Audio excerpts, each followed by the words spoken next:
Robert's unwoke. TV's Robert's unwoke. He's unwoke. Space, the final frontier. These are the voyages of the Starship Enterprise. Its continuing mission: to explore strange new worlds, to seek out new life and new civilizations, to boldly go where no man has gone before. Hey, how you doing? It's TV's Rob. This is TV's Rob is Unwoke, and today we're looking back at a little bit of television history. Look, the geeks, the nerds, the fanboys, pretty much anybody that's plugged into pop culture at all can always remember Star Wars Day. You know, May the 4th be with you. Off of that clever slogan, May the Force be with you. But September 8th is actually a more important day in sci-fi, geekdom, nerdism, whatever you want to call it. Now, why is September 8th important? Why is that such a big day? Why is that more important than Star Wars Day? Well, it's Star Trek Day. That's right.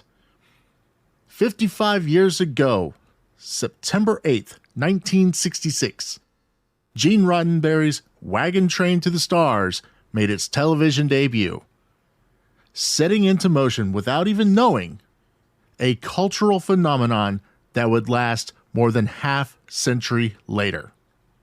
Through various spin-off television shows, various movies, products, you name it, they've been everywhere. Star Trek has covered the spectrum. It's even gotten a reboot movie series from J.J. Abrams. How awesome is that? Well, in this episode of TV's Rob is Unwoke, had a couple of people come on and talk a little Star Trek. You may know them. Stephen Avery and Michael NP1701 join me to rate the Star Trek series from worst to best. And if you know anything about Star Trek, you might be shocked at where some of these series landed. For me, I'm always going to be a TNG guy. The original series with Kirk, Spock, and McCoy holds a very special place in my heart. I'm also a big fan of Lower Decks. Discovery could still kiss it, though. That show is trash. But find out where we all stand on the 9 different series of Star Trek, not including the new one coming out from Nickelodeon called Star Trek Prodigy. I don't think anybody wants to actually watch that, but if I'm wrong, let me know. I'm happy to be proven wrong. Now, I could sit here and I could tell you what the show meant to me and what type of impact it had on my life and blah, blah, blah. Stuff that you probably don't even care about. So, I'm not going to do that because I don't wanna. Instead, let's get on with the show. TV's Rob here. If you haven't heard about Anchor, it's the easiest way to make a podcast. Let me explain. First and foremost, it's free. We all like free, right? There are creation tools that allow you to record and edit your podcast right from your phone or computer, making it a lot easier than the way that I go about it. Anchor will distribute your podcast for you so it can be heard on Spotify, Apple Podcasts, and many more, saving you the time, energy, and effort of having to do it yourself. It is a pain. You can make money from your podcast as well with no minimum listenership. It's everything you need to make a podcast all in one place. Download the free Anchor app or go to anchor.fm to get started. And if you start up a podcast using Anchor, I'll be your first guest. He's unwoke. Every Star Trek series ranked according to critics. And I love lists because they're pretty much easy. And I can already tell you the list is wrong. Anytime Okay. it says according to critics, it's wrong. All right. Well, that's that's exactly what I was going for here. So I'm going to get now. Of course, it's just so 9 series, and I'm just going to give you the countdown from 9 to 1. Number 9, Star Trek Enterprise. Number 8, Star Trek Lower Decks. Voyager at 7. TNG at 6.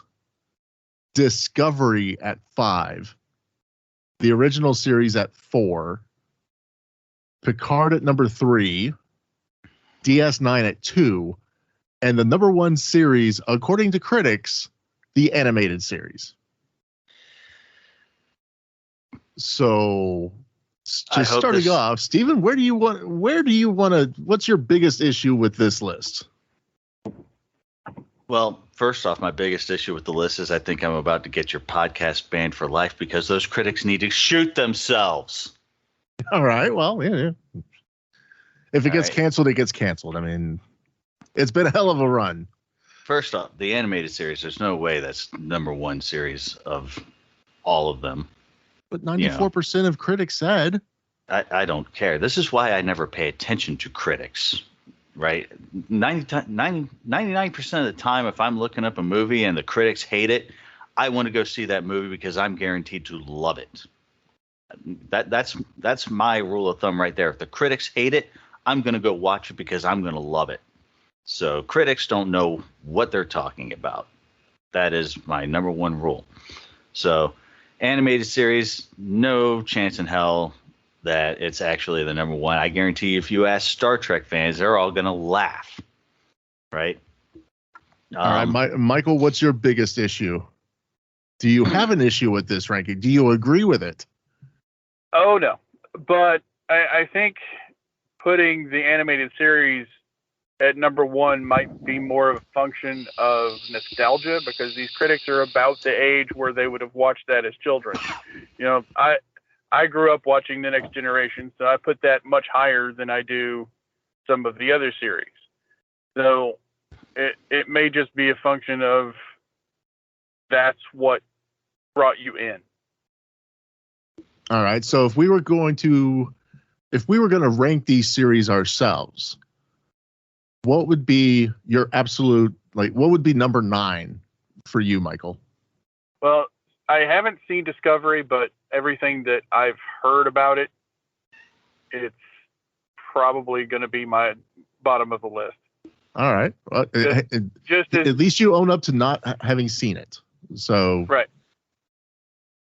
You can offer that as a caveat. Steven, what about you? What's your bottom of the barrel? Oh, you know what it is, and you know why it is. But go ahead and tell us anyways. So, for me, it's definitely Discovery. And I mean, I've only watched the 1 episode. It was absolutely horrible. It was horrible writing.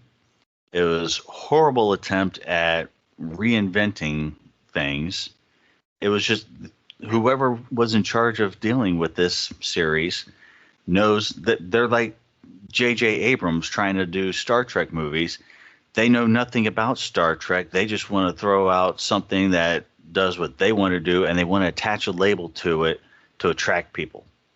Well, it's funny you mention that because the people involved with Discovery and all of the new Trek on Paramount Plus now are from the J.J. Abrams crew. So, you're not too far off there. And exactly. So they're making their story that has absolutely nothing to do with actual Trek, but they're going to slap a label on it because people will watch it. And they'll accept it if they're idiots. I mean, that's my view on it. But yeah, Discovery is definitely number 9. For me, Discovery is definitely number 9. Having watched all of it.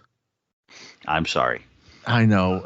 And it goes back to my theory. If I watch this, yeah, yeah, happy to do it. My theory on it is if I watch it, then that it helps improve their streaming numbers, which guarantees in some way, shape, or form there will be other series to follow. But I want to gouge my eyes out every episode. I want to stab my brain with forks and just turn it off. But I watch it and suffer through it because now I'm thinking, okay, now I got to know how are they going to screw this up now? A series that decides to launch its main title ship into the future, well beyond any canonized events in Star Trek, still creates plot holes for the stuff that they were leaving behind. And that's an issue that I had with several of the series. Discovery and Enterprise both. Don't jump too far ahead now. Go ahead. I'm just saying as an example for something that's going to affect how I did the ratings. Discovery and Enterprise both overused time travel. Deep Space Nine, beat the dead horse with the mirror universe. So for me, it's like whoever was involved in writing that stuff, whenever they were running out of ideas or they needed to fill something in, it's like, hey, we're going to throw this in there. We're going to throw this in there to fill a hole till we get to the spot that we actually want to be at. And it's just like there was no need for any of that stuff. If you're running out of ideas, maybe that's an indication that you need to, end your story and try something else. Yeah, for me, the crux of everything that is wrong with Discovery is you have when they're making casting decisions, they will send out the release and they'll say Star Trek cast first non-gender binary actor. Who cares? Exactly. I mean, there was a whole species in TNG of asexual beings or non-gender binary beings, and Riker still figured out how to have sex with one. I mean, that's talent. Yes. So very much so. I don't understand. And then your main character, the only one that people can really identify and tell you anything about, is a murderous, traitorous, mutinous character who, through the time of the series, has now been promoted to captain of the title ship Discovery. Showing that if you are black and commit crimes, you too can captain a starship. Especially a starship that's more advanced than the ships that are coming 10 years later. Oh, no, they fixed that with their version of the Enterprise. Which, again, is another reason why it is number 9 on my list. Yeah, I felt the show was doomed from the get-go when, in the first season, the very last episode, you show the USS Enterprise NCC 1701 Constitution class with Captain Pike. Thinking you already don't have a leg to stand on. That would be like the show Enterprise having Spock make an appearance randomly, meaning that you had no leg to stand on. At least Enterprise didn't do that. Spock wasn't even alive then, I don't think. Oh, he would have been a young guy. Because in Discovery, Spock is there. In fact, he's the science officer on the Enterprise. And Vulcans are long-lived. So, which is still, like, what, another 100, 200 years after Enterprise? Come on. Spock is forever. So, am I right? All right. So number 8. What would be the next to worst series on your list? Let's go back to you, Johnny, going legit. Oh gosh, I tend to rank Enterprise higher, but considering the choices I have and the clumsiness with which it was ended, I think I have to put that at number 8. And not necessarily by they didn't fall on their own sword, put it that way. They were given a raw deal with the ending. The fact that the last episode was an episode of holodeck theater instead of an actual closing of the story sort of was a slap in the face of those of us who actually liked the show, for one thing. And then ending the episode by saying, "I've heard the speech. Let's turn this off and leave." That's another, like, 2 slaps in the face of people that are interested in the history of the Federation. All right, fair enough. I totally agree with your rundown of the series finale. That should have been a 2-parter. There shouldn't have been overlap with a non-consequential episode or season 7 series, episode of TNG. I mean, yeah, I totally agree with you there. Steven's over here making notes, so. No, I'm just trying to organize my thoughts. So trying to list the series in order so I can remember exactly what I'm talking about. For me, I think my number 8, unfortunately,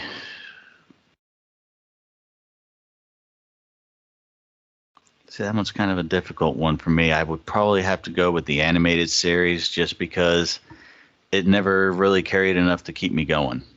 So, I mean, it was a great attempt at attempting to keep the series going. It just never brought enough to the table for me. So I want to put the animated series in number 8. One, because I've seen it, wasn't a huge fan. I will say that it was awesome that you got to see just how versatile James Doohan was in terms of his voice acting, because he did so many of the characters on that show. And you actually really get to, I think that's where they really started tying in Kirk's middle name, Tiberius. Because if you remember in the original series, they actually had one where it said James R. Kirk or James S. Kirk as on a headstone, James R. Kirk. So to finally get the middle name thing situated and settled on was good. But I wasn't a huge fan of that animated series. I could be completely wrong. Maybe I need to go back and watch it again, maybe with a fresh set of eyes, but I wasn't totally sold on that series. It seemed like clunky Saturday morning television, where I would rather watch Looney Tunes. You know what I'm saying? Agreed. Probably. So that leaves us with Lower Decks, Voyager, TNG, DS9, Picard in the original series. So, number 7. Who wants to go first? Take it away. Yeah, let's maintain consistency. Mike.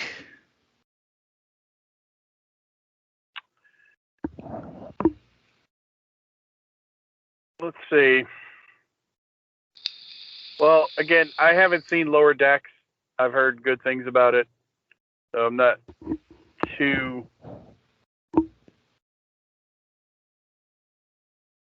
in too much of a hurry to add this to the list yet. All right, so you're going to go with Lower Decks? No, I think number 7 for me would have to be the animated series. I know that's anticlimactic after all that waiting, but the animated series for me, it was Star Trek Super Friends. All right. To me, it seemed like patterned after the Super Friends cartoon, and the stories they're kind of interesting, but it wasn't really anything we hadn't seen in the original series. All right. I did like the fact that they were able to introduce more aliens, since you didn't have to pay for makeup and everything and prosthetics. Right. All right, Steven, you're number 7. So my number 7 is Deep Space Nine. So.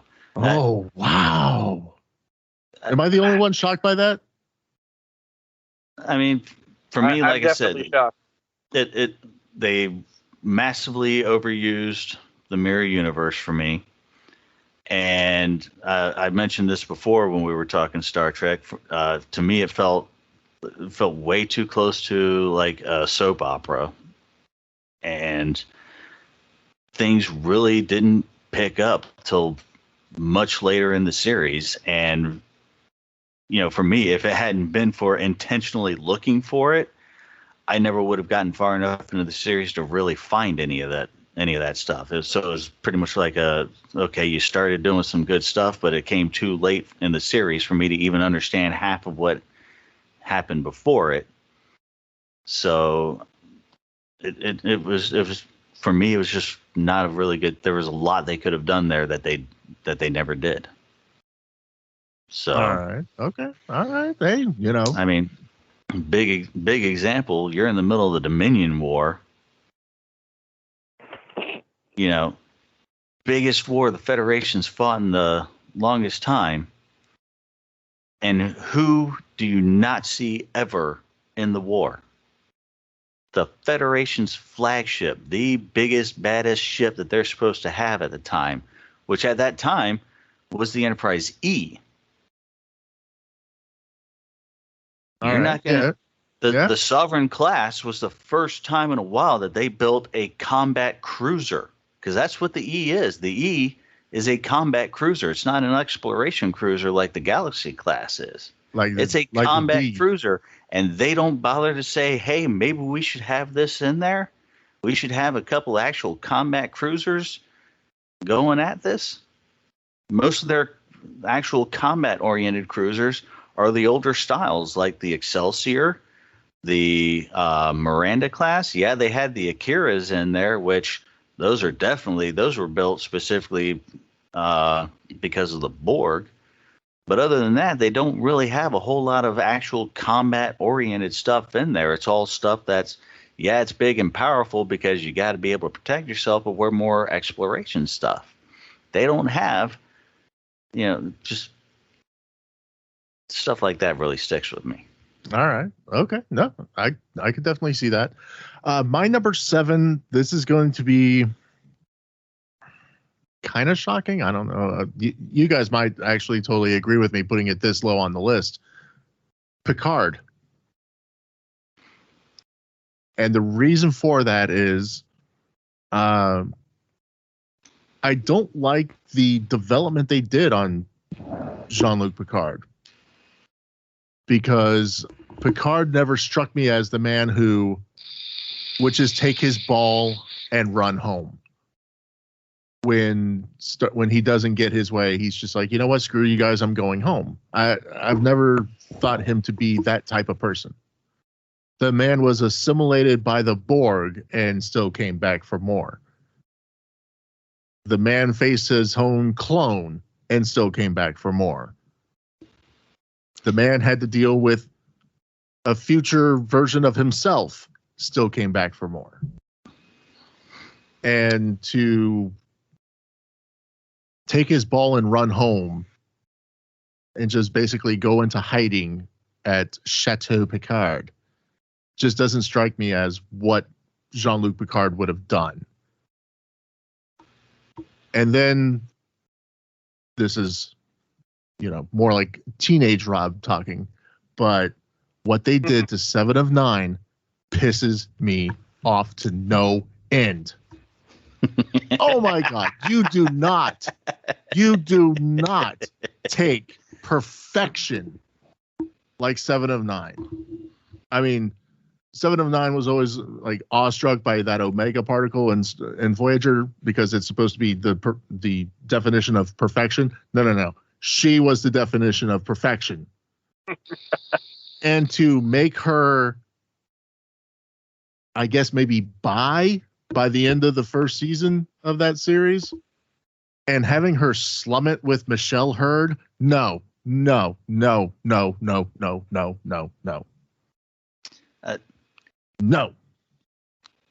I'm not going to argue with you about 7 of 9 because, I mean, I don't necessarily think it was a bad move, but it wasn't a congruous move, if that makes sense. There was nothing indicating that was in the cards.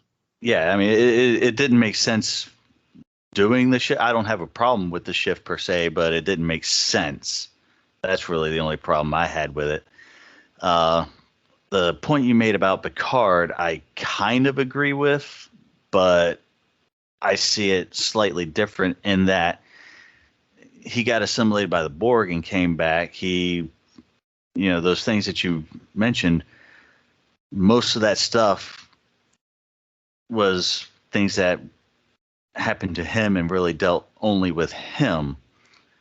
Whereas the event that drove him from Starfleet was something that you could see coming from, an insurrection, was where you really saw it starting.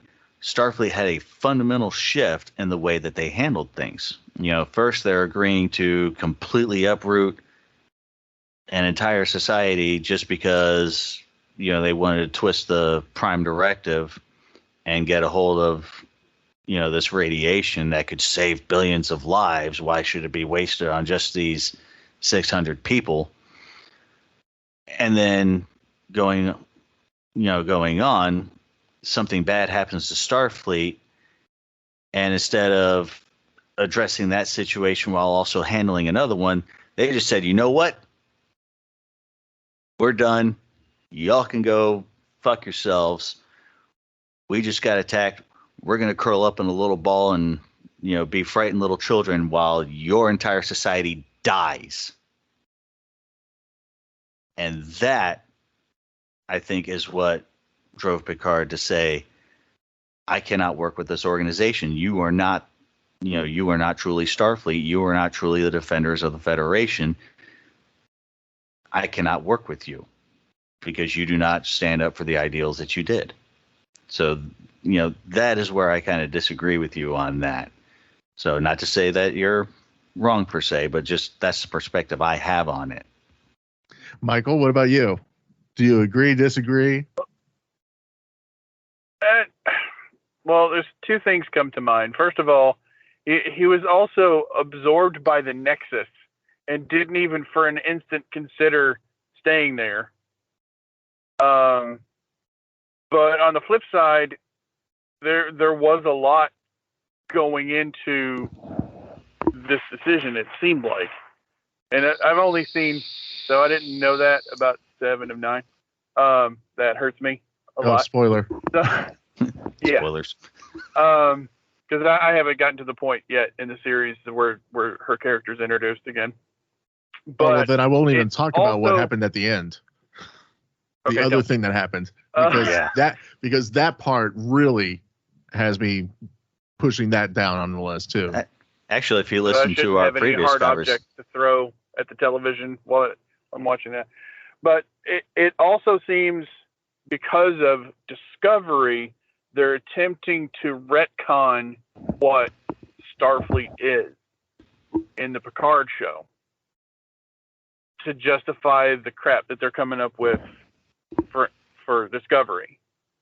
Oh, I like that. So- I like that. Yeah. I'll go with that logic. I mean, that's Because if there's one thing that I've noticed in recent Star Trek offerings, is there's a lot of politics, a lot of wokeism that's being threaded through and changing the tapestry of really what Star Trek is. so. And totally agree there. And this is something that you and I talked about before, Rob, Star Trek has always dealt with politics and racism, the issues of the day. What they're doing now is they're basically taking a, brick-filled bag and slapping you in the face with it, as opposed to the nuanced way that Gene Roddenberry started out with. Yep, And that's absolutely. That's one of the big reasons that I'm, why I love my older shows as opposed to a lot of the newer stuff that they have today. All right, so we're up to number 6. Michael, who you got? I got to throw a Voyager in there. For most of the series was interesting.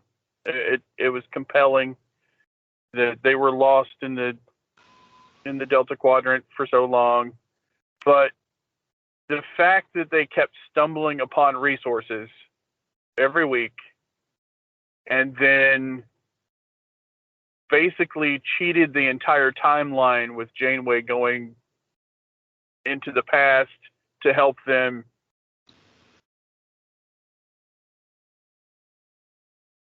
even the entire series retroactively for me. All right. in almost the same way as the ending of Enterprise did for that show. It's like when you're drinking a cup of coffee and you get to the bottom and there's coffee grounds and you get coffee grounds in your mouth. It not only ruins that sip of coffee, it ruins that entire cup for you retroactively. Or at least for me. I don't know. Maybe that's just my metaphor. But coffee is the finest suspension in the galaxy. Yes. All right, Steven, what you got for number 6? For me, it was Enterprise. And Michael and I had this conversation quite a bit when I finally got into it, because I've had a very hard time getting into it.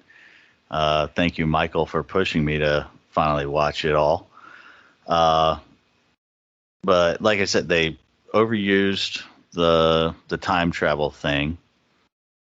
The ending. When I got to that, like, at first I got to that episode and I was like, this is a really, really strange episode to put in here. And then I found out that was the end of the series. And I'm like, that's how you end this? Are you kidding me? And I mean, that right there, like, all that work I'd done and actually finally watching the show and finding out that it was a really good show. And then that's how they end it. And I wanted to strangle somebody. I was like, no, that is not how you end this. Yeah, part of me wants to. I don't want to give them a free pass, but I do want to. I always try to justify at least some of that, because that wouldn't have been a finale in any other series. That would have been some random middle of the season. We're about to go on hiatus, for the holidays or something type of episode, right? One of those nostalgia episodes. Or even we don't really have a good cliffhanger idea. Exactly. But I think that part of what happened there was, they were told, hey, you guys aren't getting a 5th season, so you guys better wrap this up now. And they were thinking, oh shit, what do we do now? I mean, They missed out on one of the biggest opportunities that they'd been hinting at the entire time, which was Jonathan Archer's speech at the formation of the United Federation of Planets. And they completely do nothing with it. It's like, are you kidding me? Yeah. I mean, that would have made the reasonable series finale if they had been able to go, like every other series, to 7 seasons. So, because you could have worked that into the timeline better. I think maybe one of the problems with the speech, is even back then, I don't know anyone who could have written something like that, because the way they built it up is a speech that really set the tone for what the Federation became. And to be able to do that, you have to have an understanding of the dynamics, not only of Star Trek, but just of societies in general. And I think in what was becoming the woke community, they have no understanding of those concepts. So we might be better off them not doing the speech. I don't know. It doesn't make it any less disappointing, though. No. I'm not saying that. It sucks. All right, Rob, your turn. My number 6 is Voyager. And because the first 3 years of that show, you had a pedophile on board and nobody said a damn thing about it. Huh? Neelix was a pedophile. Kes was only 3. Exactly. She was only like 2 when they got picked up by the ship. Oh, that's and they right. were already like all into each other. I mean, Neelix was a pedophile. Harry Kim is the least interesting character ever. Tom Paris is Nicholas Locarno, just with a different name because of copyrights. And I'm sorry, I'm all for women being equally represented and women doing the jobs of men, but don't sell me this bullshit that Captain Catherine Janeway is one of the greatest captains in Starfleet history. The bitch is a murderer. Okay, she's a stone cold killer who rewrote the book claiming that she was using her, Federation morality. That series did not get good until season 4 when, what happened in season 4? That's right. We got perfection injected into the show. We had a reason to watch in season 4. And Kate Mulgrew and Captain Janeway shit on Jerry Ryan in 7 of 9 all the time for no reason other than, wow, she's hot. And she's like undoing all of this hard work for women I was doing. No, she was giving people a reason to watch and actually be somewhat entertained. I mean, her and the Doctor, that relationship was fun to watch. And the way that series ended with the, oh, hey, look, Admiral Janeway from the future comes in and gets Voyager home, all because she has a guilty conscience about Chakotay dying, Tuvok having, a Vulcan disease and going insane. I mean, and it relied too much on the same type of tropes that had already been previously established. You brought Q into it. You had a baby with Q. I mean, if William Riker from the Enterprise can make an appearance in the Delta Quadrant, there's something wrong with your series. I mean, too much, too strong? Oh no, there's numerous criticisms of the entire series. Underutilizations, people that just ought not have appeared. Like Q, for instance, the fact that he's even aware of Voyager and not bring them home. I know that it says nothing about the character of Q himself because he wouldn't unless there was something in it for him. But not even to entertain the idea. Yeah, I don't know. It's there's a lot of frustrating points. Well, I mean, as far as Q goes, exactly like you said, Q did things for his purposes, and the number one thing that he did was he was about teaching his human pets, his human fascinations, right? He flung the Enterprise, a couple thousand light years away to introduce them to the Borg, to teach them, you guys aren't as ready as you think you are, and only brought them back when he got that acknowledgement from Picard. And that's the same thing I see about when he showed up on Voyager.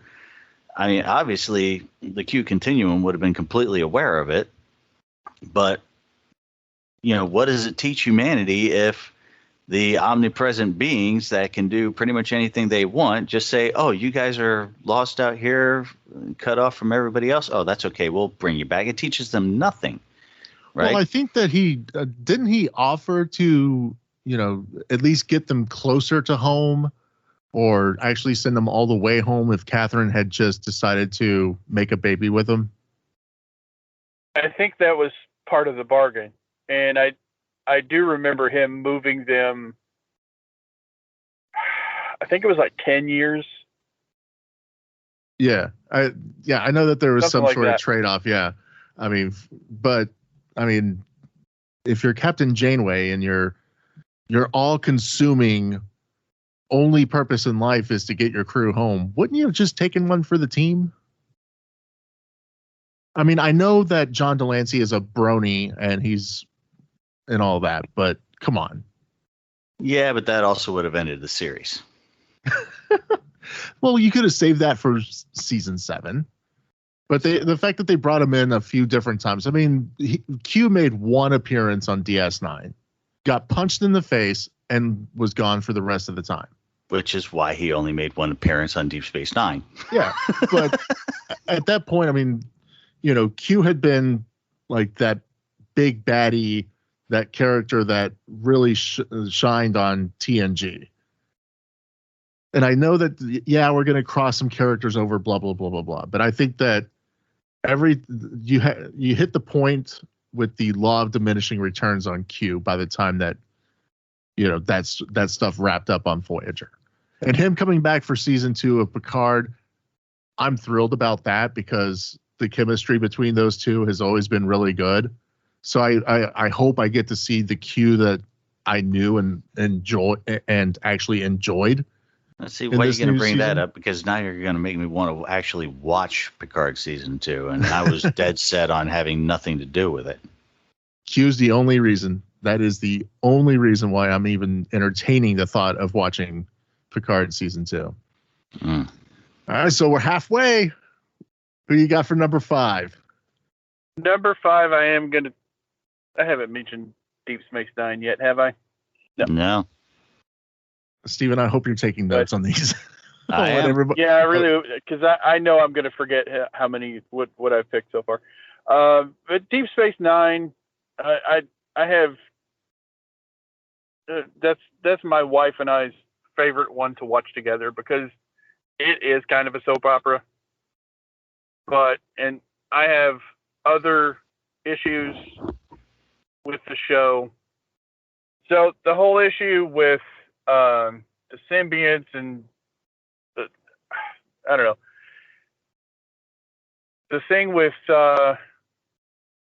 Odo going home when he'd never really known anything about his own people, and the fact that he spent the entire series purposely putting himself into an outcast sort of position. I don't know. It was a little frustrating for me that there wasn't more character in his decision, like to leave and go to his people, even though they needed his guidance. And then the overarching criticalness of theology, I think.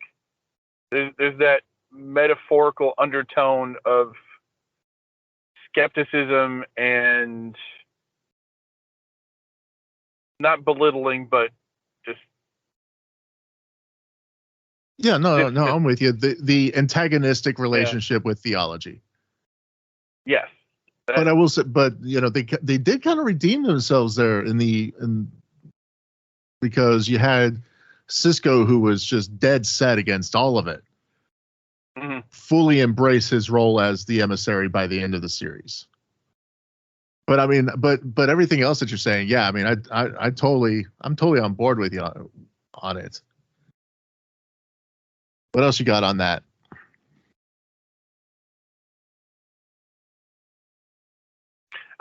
That's really it. I mean, other than there's plenty of good parts, except for that video game they got trapped in. That haunts me still. Ala Moraine, count 2, 4. Ala Moraine, then 3 more. Right. That echoes in my head at night. That thing. But there's plenty of awkward parts. There's that. There's the one where they're writing a science fiction magazine in the 30s. That one kind of. I mean, I understand what they were. I understand the story they were telling. I didn't know why they needed to tell it, I guess. But then Worf's story arc was really good. Still want to know where the Sword of Kalis is. Kind of out there somewhere. But it has, I would say, 75% really good stories. And the Dominion War arc, right? I mean, come on. Yes, absolutely. And I think I just triggered Steven the there. fact that they, the fact one of the things the I fact was that saying they earlier about. destroyed the Defiant, that was bold. I mean, when they introduced that, I was like, yes, finally a fighting ship. And then, what was it? 8, 9 episodes later, it's destroyed. Yeah, they did some interesting things with the Defiant. I will definitely say that. All right, Steven, what you got for number 5? My number 5 is Picard. Okay. So, you got it ranked higher than I do. I mean, well, like I said, for me, it was a really good look at what do you do when everything that you hold true and dear isn't held true and dear by those you associated with anymore. What lengths are you willing to go to when something comes up and, the people that you used to count on aren't there anymore. So, I also find it to be a cautionary tale of writing a series, planning on it being one thing, and then having the network and the studio tell you it's going to be something more. Very much so. Again, I'm not trying to put any spoilers. No spoilers. For Mike, no spoilers. But that ending, was a very, very, very big down point for me. I did enjoy all of the characters that showed up. Again, trying not to. I don't know. I was name kind a lot of names. I was depressed with one of them, just because. That ruined my entire adolescent view of one particular actress. Which, I understand. Time happens. People get old, and people, But damn, that was rough. She did not age well. Yeah. That's what happens when you're just a hate-mongering leftist. It is what it is, but I thought it was a very well told story with a, bad ending. And that's pretty much why I've got it ranked right around there with Enterprise. Enterprise, I think, used way too many crutches to get through it. Picard didn't quite use as many. Had some really good characters pop in, and just had a bad ending so that they could work around the idea of, we're not ending here. So, with what you're saying about season 2, I might have to go ahead and watch that just to see if they recover themselves from it. Fair enough. My number 5, it's been a long road getting from there to here. It's been a long time, but my time is finally near. That's right. The ship that had the long road getting from there to here, Enterprise. And if I had been making this list when that series was running, it would have been at the very bottom, buried 6 feet underground with concrete, dirt, wood, ash, body parts of its cast. It would have been just nasty buried. But with, time, it has actually grown on me to be really not that bad when you have to take certain things out of it to make it really stand out as a good series. But by comparison to what is out there now, it actually is a decent and pretty good series. The Xindi story arc in season 3, I thought that was really good because the series was already going to be pigeonholed in terms of, it's a prequel to everything that we already know. So introducing anything new that had never been mentioned before had to be handled with a whole lot of tact. And I thought that the Xindi story arc, they did a really good job with it. I like the fan theory out there right now about that probe in Star Trek 4, the one with the whales, actually being a Xindi probe. a Xindi aquatic probe. That's actually plausible considering Exactly. the Xindi So- aquatics. Exactly. So there's, being able to figure out. I mean, of course, uber mega nerds are the only ones that can come up with that theory and actually have it stick. But I saw that and I'm thinking, that could happen. So I'm willing to go along with that fan theory. But I thought the series was decent for what it tried to do in terms of establish the very beginnings of Starfleet and humans in space, the exploration. I thought that the cast, once they were able to spread their legs a little bit and, actually fit their characters, I thought that they were a pretty decent cast that had some pretty good chemistry between a few of them. I will not say one cross word about T'Pol at all. I'm very grateful for her time on the show. Probably one of the best new Vulcans since Savick. Yeah, I thought that she was one that, I at first when they said, "Oh, look, it's a Vulcan on a human ship," I'm thinking, really? Come on. We've already done this. In fact, Spock was supposed to be the first one. So why are we doing this? Oh, this predates the Federation. It doesn't count. Oh, okay. But still, I mean, I was thinking, are we really doing this? But it turned out to be a really good choice. I thought that, seeing them stumble a lot in terms of, hey, we're ready to go, and then you get your ass kicked time and time and time again. So it's not like, this itty bitty little ship called Enterprise was able to just go toe to toe with the Klingons right out of the gate, or go up against the Romulans right out of the gate and be superior in any way, shape, or form. I didn't care much for bringing the Ferengi into it. I thought that was going back to the well a little too much.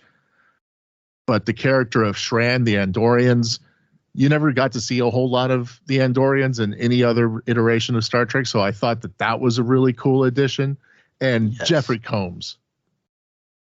What can you say about Jeffrey Combs other than the man is freaking awesome in every role that he's in?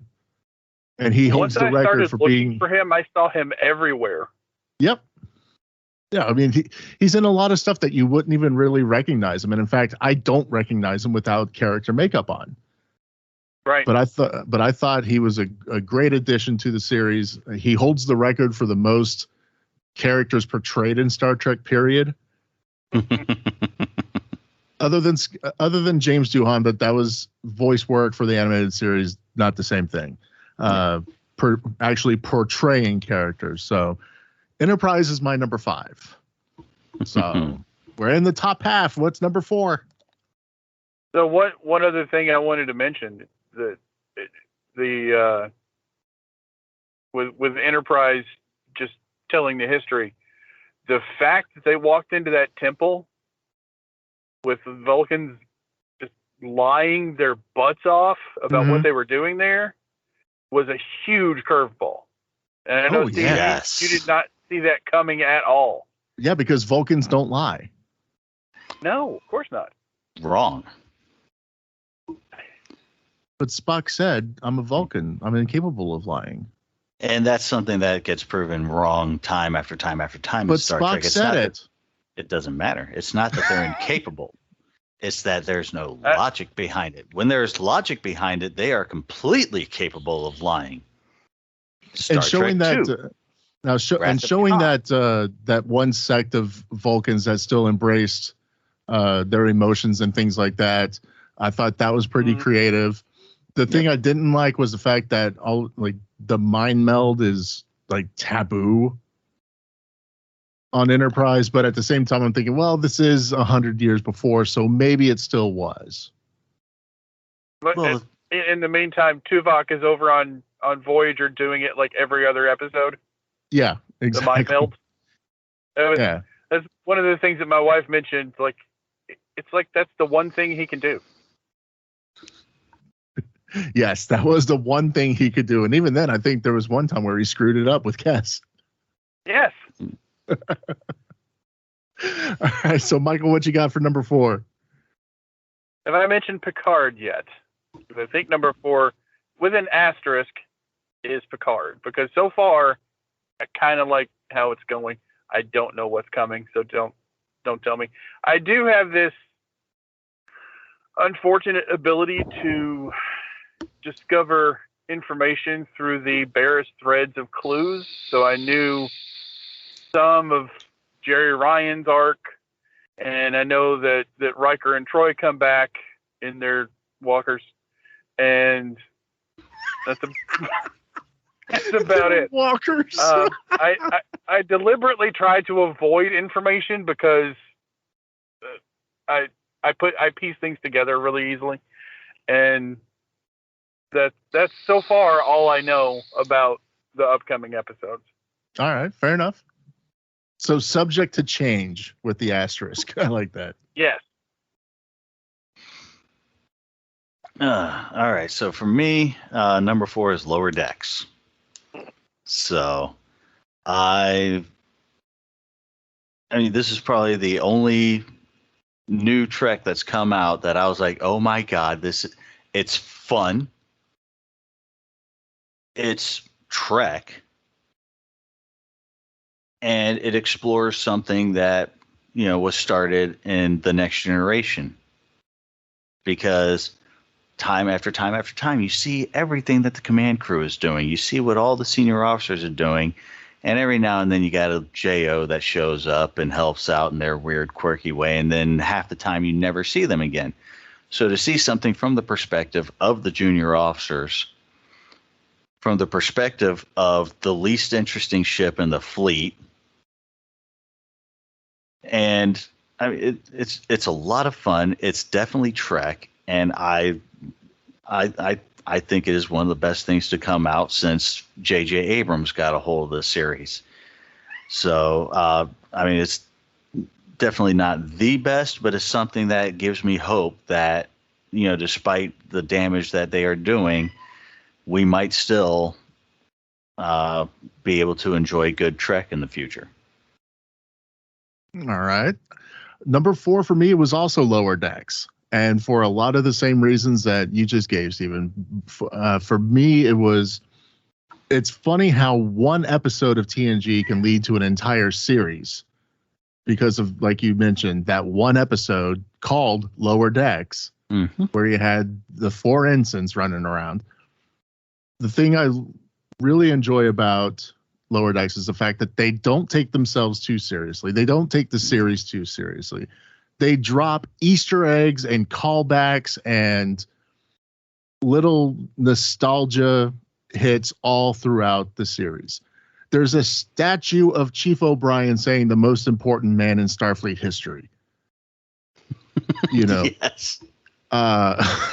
They even did a callback to the Riker transporter accident. Yes. They had, then you had one of the main characters referring to Captain Jellicoe. I don't need no babysitting Jellicoe type. I mean, that's just awesome. You have just like I said, a quirky, not too serious. It's funny. It's great, digestible TV. The chief medical officer is a cat, for crying out loud. Yes. So that entire episode. And I could care less about the statue. I just wanted the box. Exactly. Yeah. And I'm thinking that is every freaking cat I've ever known. Like in my house, we have to keep some open boxes laying around because the cats are obsessed with them. And it looks strange to be walking through part of the house and see this empty box. And I'm thinking, I really should break that box down and take it outside. But then I look inside of it, there's a cat. I'm thinking, okay, I'm just going to let the cat do its thing, So, and the fact that the series was created by one of the guys from Rick and Morty. Rick and Morty is a funny show as well. So Lower Decks really scratches my itch for Trek that is fun, lighthearted, episodic, so I don't have to sit there and binge it to understand what the heck's going on from week to week. It's all self-contained. It's only 22 minutes. So I'm down. I'm cool with it. Or, 22, 25, or 30 minutes. It's right in that sweet spot without the ads and everything. It's great.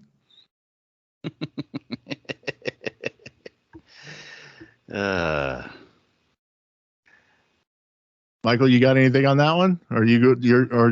Are you ready for number 3? I have yet to.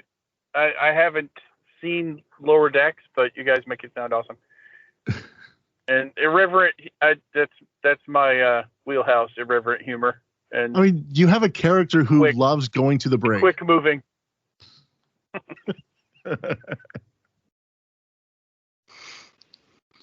So what's your number 3? Top 3. Number 3, though, I think I've lost my place. I know what my number 2 and number 1 are, but I feel like I've already mentioned all the rest of the shows. I'll say I was surprised at what you just said about Lower Decks because I don't see Lower Decks on your list anywhere. Oh, have you been writing them down? Yes, I have. Okay, good. So. Well, let's put that at number 3 then, also with an asterisk. You know what? Because, you know what I think? I've heard I think a lot of good things about it. I was gonna say I think he may have had Lower Decks down there at the bottom just because he hadn't seen it. But I will trust your list making. So, well, I mean, that was like the big reason why he had STD at number 9 was because he hadn't seen it, but the things he'd heard about it. Gotcha. Yeah. Okay. Yeah. All right. Well, then Lower Decks is his number 3. And let's leave it at that. And I have some homework to do. Yes, you do. And luckily, I mean, it's only like, 10 episodes or 12 episodes a season. So something like that. So Paramount Plus. Yeah, there you go.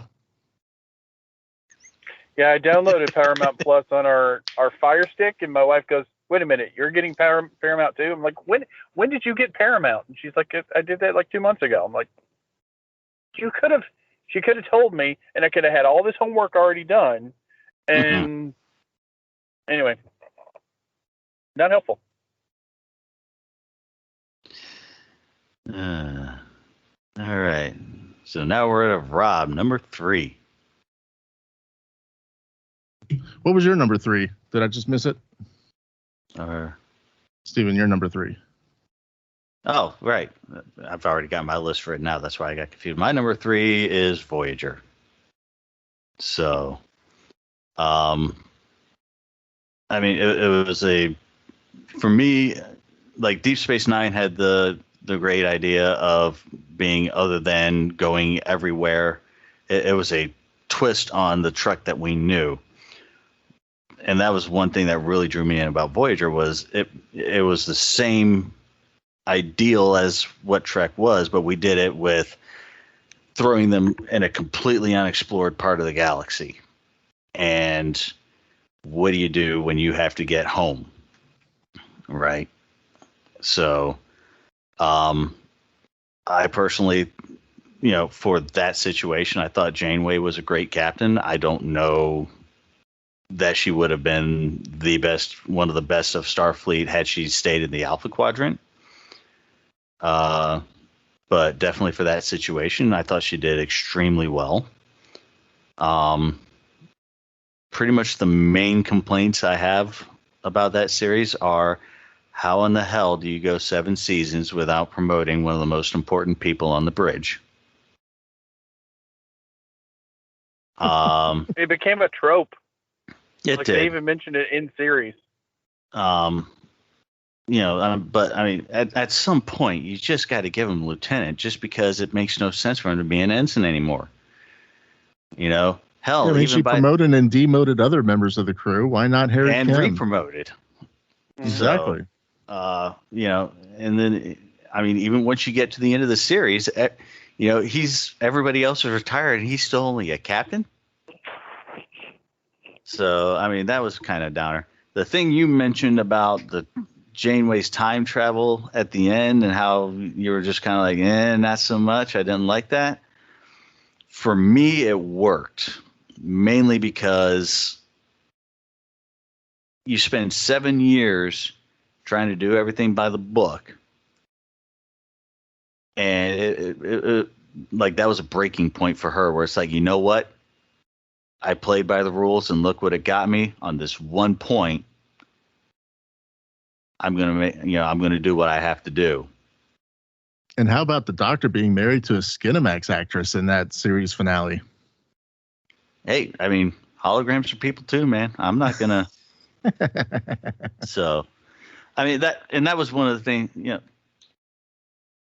that was probably one of the biggest laugh moments of the entire series that I had for the very same reason that Paris did. 23 years and the best you can come up with is Joe. Yeah. That was one of the things for bits of the series was, what is the Doctor going to call himself other than the Doctor? And so 7 years later, we've got Joe the Doctor. Joe the Doctor. That's true. I think he could have done better than Joe too, but most definitely. But I mean, it definitely hit the punchline though. It did, but for me, overall, it was a great series that allowed Trek to be what it was from a different direction. All right, I can go along with that. My number 3 is DS9, for the reasons that it was set. It was set differently, had a different tone, different aura. It showed a lot of the imperfections of the future society that Gene Roddenberry had set out. It wasn't perfect by any means. You had Quark redeem the entire Ferengi race because their initial portrayal in TNG was atrocious. Oh my God. I liked having the large ensemble cast. Garrick was supposed to be a one-off character, but he ended up being, one of those guys that you couldn't live without. Plain simple Garrick. The way that they were able to bring Worf into the fold without making it seem totally unnatural and just shoehorning a TNG guy into DS9, I thought was brilliant. The Dominion War story arc was great. DS9 really serves as, it really became the template for what Netflix is today in terms of your binge-worthy, watchable TV shows. And the fact that it was the first Trek series that really dealt with long story arcs rather than the self-contained bad guy of the week type stories. I thought that was really great. You were able to do a whole lot more character development as well. So I thought that was really good about the series. My only beef with the series was the handling of Terry Farrell at the end of season 6, going so far as to kill her and recast Dax because, she wanted to go and do other things. She only wanted to be a recurring character, not a main. Well, we're just going to kill you. All because they didn't want to pay her. She was worth the money. Whatever she wanted, they should have just given it to her. So, but I thought that as overall, opposed to other characters they killed. Exactly. But I like the fact that you didn't focus on just this one tiny click. You had stories that diverted off the main cast, and you had the magnificent Ferengi who, were rescuing Quark's mom. You had episodes that dealt with the episode Valiant. I thought was really good because it focused on Nog and Jake running into this crew of cadets who were in way over their heads and the poor decision making they made. Overall, I thought it was just a really good series. After after season 3, I thought the show really hit its stride and became worthy of, number 3 on my list. You mean when Avery Brooks shaved his head and grew a goatee? Yes. That's when it got good. Yeah, and when Rick Berman stopped micromanaging that show and let Ira Stephen Bear and Ronald D. Moore handle it. So, I will say, and I've still only gotten a few episodes into season 7, but as much as we lament them getting rid of Terry Farrell, bringing in the Ezri Dax character did allow them to shape out more of the Trill stuff that had previously only been spoken about, right? Because we kept getting references to Curzon Dax, but we never really saw much of how things were when it was Curzon Dax and then Jadzia Dax. So being able to see, okay, we had Jadzia Dax and now we got Ezri Dax. The ability to shape out that part of the Trill side, as much as it sucked getting rid of Terry Farrell, it did give them that opportunity, which, is kind of good. Kind of good. Did anyone else follow her to Becker? No. I mean, I watched a few episodes, but yeah, it wasn't my speed. Insufferable show for me. No. What show was this? Becker. Never heard of it. That's the show that she actually left to go do. Yeah. Well, then, dancing. You have more homework there. Yes. So maybe have an open bottle next to you for that show, though. Yeah, don't do that so much anymore. All right. So Number two. I suppose it's my turn. I'm putting number 2, putting the original series at number 2 only because of the kind of nostalgia I have for The Next Generation. I grew up watching TNG, and there's a lot of great things about the original series, but it really wasn't given a chance to bloom on its own. And I think maybe that's one of the reasons the critics put the animated series so high, because they see that as the fulfillment of what the original series could have been. But the difficult situations that the crew were always put in, the Guardian of Forever, which hardly ever comes up again. I mean, why don't you use that in other? It comes up a couple times, but mostly it comes up in New Trek. Oh, does it? Oh. Yeah. But continue. I'm not going to spoil. I'm not going to spoil anything. No. I don't know. There'll have to be ice cream near me for the rest of this, I think. I don't know that I'll see Discovery. Maybe. Save yourself. At Don't least for do Picard. Okay. But the original series established the tone for many of the movies and at least 2 of the series coming after it. That's a fair assessment. Very much so. And a lot of that is why I've got the original series at number 2 as well. It's a great series. But for me, I've got a lot of, I grew up with Next Generation. That's the series that I really fell in love with. I watched a lot of the reruns with my dad before Next Generation came out and even after. But for me, I thought, Next Generation was the better one. I mean, when you've got your main actor is a man who nowadays is the butt of a meme joke about creating a game called Shatner.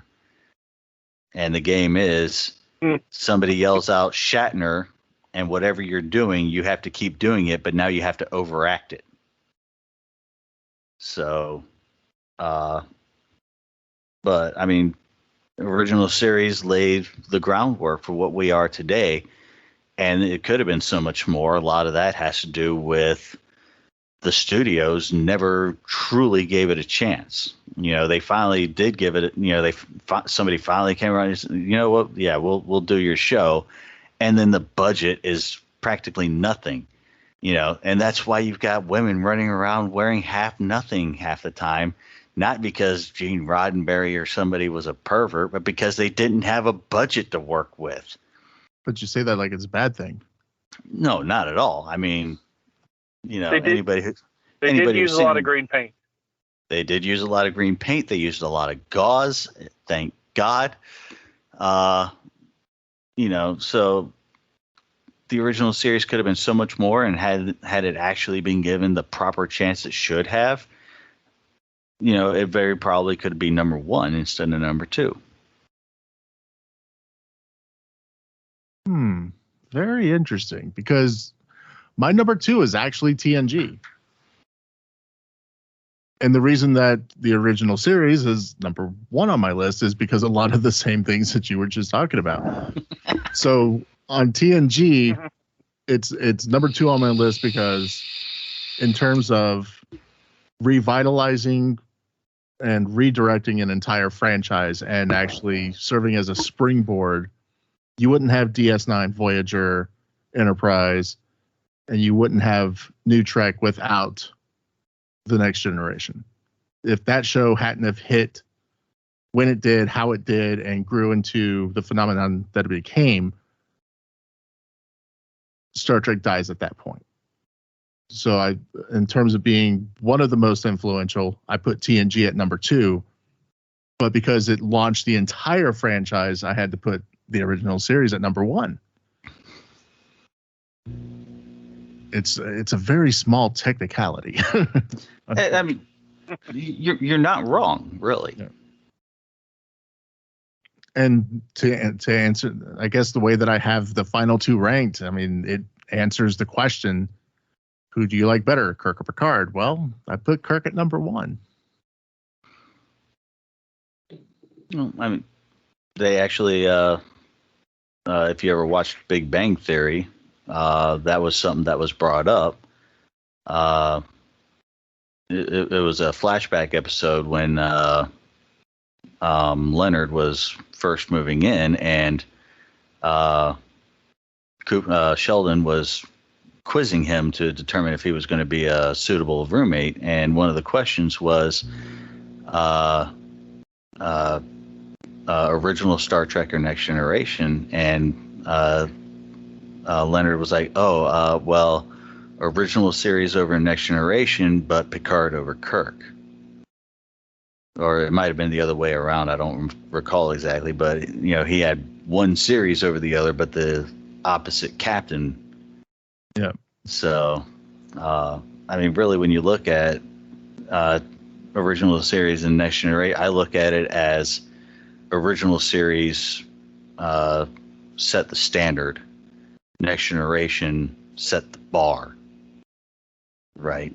Which I consider them to be 2 different things, right? The standard is the minimum. That's what you have to be this at least. Next Generation said, we're doing this. So, which a lot of it, again, goes into the chance that was given to each one, granted. And I mean, you can see the stark difference too. The original, you know, the 3 seasons of the original series and what they did with what they had, and then when they started going into the movies, and just the quality in the movies, when they were like, oh my God, people want more. They really want more, and they really started putting resources into the movies. Right, that's where, for me, the original series really hit it was in the movies. Yeah, but without that series, you would never have the greatest Star Trek movie made with the greatest villain ever created. True. Without the Star episodes, huh? Oh, it's Star Trek 2. Yeah. I have a story about that. You guys, go ahead. No, go ahead. No, tell your story. No, it's an aside. All right. So, I mean, without Space Seed, you don't get introduced to Khan. Without Star Trek, the original series, you don't have the episode Space Seed. Without Space Seed, you don't get Star Trek 2. Without Star Trek 2, you don't get Star Trek 3, 4, 5, and 6. You don't get anything past that. So, because honestly, the motionless picture, the slow motion picture was, I mean, let's just face it, it was terrible. You know. Yeah, I love visually it was great. Visually it was great. Plot and It never comes time, up again. Exactly. The uniforms, terrible. So yeah. with Star Trek 2 introducing the new uniforms, introducing a new character, and Savick bringing back the character Khan, Introducing one of the biggest plot holes. Which one is that? What plot hole? There's no plot hole. What season did Space Seed come out? Was it that one? Or was that 2? Season 2. Okay. What season Oh, are you talking did we meet about Chekhov? Chekhov? Oh. Okay, look. Let me fill that plot hole for you. How do you remember a face that you never saw? Who says he didn't see him? If So he had Chekhov the wasn't run of on the the ship. for. All right, Michael, plug this plot hole. Come on now. Well, I'm just saying not everybody gets to be on the bridge. He might have been part of the crew, down in stellar cartography or something, and ran into Khan while he was taking over the ship. I mean, there's a whole series based on characters like this. It's called Lower Decks, where you get the nameless, faceless people involved. So come on now. I mean, yes, that is, and that the funny thing is that scene was actually, that whole story arc for Chekhov was actually written for Sulu, which is why you see Sulu captaining the Excelsior in Star Trek 6. It was originally supposed to be Sulu playing the part that Chekhov did in Star Trek 2. But can you imagine, having Sulu there being lifted up by Khan while interrogating him? Oh my, Khan, what are you doing here? Michael brings up a fairly good point, but in all honesty, what do you think the chances are that Khan met all 200 crew members during the short time he was on the Enterprise?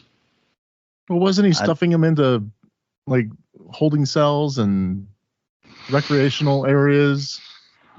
And he happened Khan to seemed like a very hands-on, and with his super eyes and super strength, probably just plucked him out of the crowd. Maybe. I'm not buying it though. Come on now. I mean, he might have even gone through the crew manifest and just saw a picture of him. There you go. In which case, how would Chekhov have enough memory of him other than that's true. Because the way that they were going on in Star Trek 2, they actually had interaction with each other previously. If it was just glancing moments, there wouldn't have been enough there for the interaction that they had in Star Trek 2. Yeah, but Chekhov was more painting with broad strokes in terms of, Captain Kirk was your host. You repaid his generosity of trying to steal his ship and murder him. I mean, that's basic common knowledge. In the report. Yeah, see, it's in the report. You can try and justify it all you want. I'm not buying it. But I think one thing we can all agree on: Star Trek II Into Darkness. Oh my God, that abomination! The initial Okay, 2009, the 2009 Star Trek, when they brought that out, I was like, okay, maybe, but we'll give it a shot, right? Like it was a decent. It was kind of plausible as well the way they went about it, right? I didn't like the making up of red matter, but I was like, okay, they're trying to find some way to justify doing an alternate timeline thing. So I gave them a pass on that, and the 2009 Star Trek was actually a fairly decent story, even if it was scientifically completely wrong. The moment Into Darkness came out, that ended it right there. I mean, Bendy Lick Cucumber Patch, quite possibly one of the worst people they could have cast for Khan. He is not. He does not have the temperament for Khan at all. He was a great John Harrison. Terrible Khan. Yes. That's my problem, is that if you had kept this character, John Harrison, okay. And they completely eliminated the entire Space Siege story that even prompted him to be the way he was at that point. Other than the fact of, his reign on Earth being overthrown and them being shoved into stasis and sent out, everything else that motivated Khan at that point was gone. Mm-hmm. So it made no sense whatsoever. So, Michael, what's your aside story? Okay, so it's no longer an aside. When they started doing these, I made my wife. I encouraged my wife to watch the motion picture, and then Star Trek II, and then when we got to Star Trek Into Darkness, and it turned out that they were just flipping the story for Star Trek II, I had no idea. It was inconceivable to me that they would take the best movie of the entire series and use it in such a way. My wife somehow saw it coming, and now we can't go to Star Trek movies together or watch the show together because she will bring that up every single time. Like, you lied to me and said that this was going to be a new thing, and it turned out it was just you made me watch Star Trek 2 and then made me watch the Mirror Universe version of Star Trek 2. A Mirror Universe version of Star Trek 2 would have been even better. This wasn't even close to Mirror Universe. True. No. Oh, man. So, but I think out of all, well, actually, I don't think based on comments from you guys, but definitely the one movie out of them all that I hated the most was Star Trek V. Okay, come on. That's low-hanging fruit. Everybody hates Star Trek V. Yeah, but it's a definitely better pick than the motion picture. The motion picture was, it was a great one-off movie, which is what it was. And then when you take it in the context of the other ones where it actually evolves into a linear storyline, Star Trek V does not fit. I think that Kirk had a good ideas about that. I think that the studios and budget and over ambitiousness really killed that for him. But it really almost did derail the entire franchise at the same time. So that part sucked. Very much. The whole thing really sucked. It took the number one question that humanity has, which, the motion picture addressed beautifully. Is this all that I am? Is there nothing more? Star Trek, the motion picture, addressed it beautifully, and then they pretty much bring that up again, right? Because who's the one being of all that you would expect to get an answer like that from? God. And so they take that very same question and then ram us in the throat with some being who's going to, pretend to be us so he can escape a planet. We covered the spectrum, right? Pretty much. I believe so. Because once we hit 2, everybody just started giving their 1 and 2 right there at the same time. So I mean, at that point, once you give number 2, you know what number 1 is. If exactly, you've been it's like, following it. So yeah, the drum roll was not necessary this time around. So pretty much. So. All right. Well, hey guys, I appreciate the time. We'll get together and we'll do this again. And we'll find something else to rank and review. Hey, we got a bunch of movies to do. Yeah. Oh, yeah. Yeah, we got to go through because we actually started that, but I don't want to get too far into that. We touched it. We haven't actually really ranked anything other than our feelings on the worst.